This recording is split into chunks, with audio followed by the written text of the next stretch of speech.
الحمد لله رب العالمين الرحمن الرحيم مالك يوم الدين إياك نعبد وإياك نستعين اهدنا الصراط المستقيم صراط الذين أنعمت عليهم غير المغضوب عليهم ولا الضالين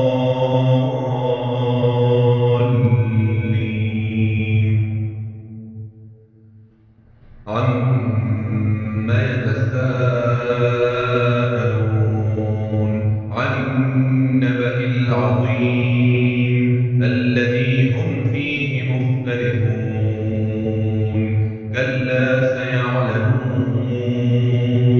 ثم كلا سيعلمون ألم نجعل الأرض مهادا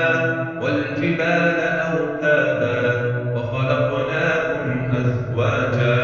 وجعلنا نومكم سباتا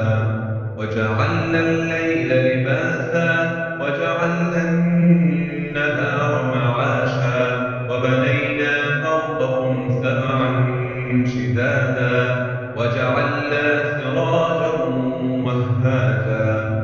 وأنزلنا من المعصرات ماء ثجاجا لنخرج به حبا ونباتا وجنات ألفافا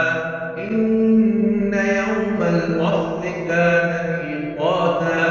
يوم ينفخ في الصور فتأتون أفواجا وفتحت السماء فكانت أبوابا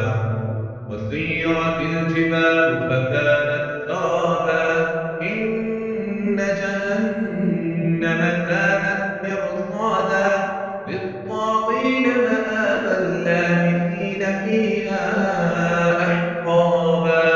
لا يذوقون فيها بردا ولا شرابا إلا حميما وغساقا جزاء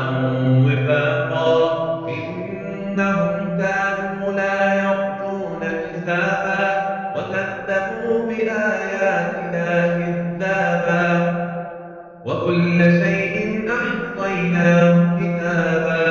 فذوقوا فلن نزيدكم إلا عذابا إن للمتقين مفازا حدائق وأعنابا وكواعب أترابا وكأسا دهاقا لا يسمعون فيها لغوا ولا كذابا جزاء من ربك عطاء حسابا رب السماوات والأرض وما بينهما الرحمن لا يملكون منه خطابا يوم يقوم الروح والملائكة صفا لا يتكلمون إلا من أذن له الرحمن وقال صوابا ذلك اليوم الحق فمن شاء اتخذ إلى ربه مآبا إنا أنذرناكم عذابا قريبا يوم ينظر المرء ما قدمت يداه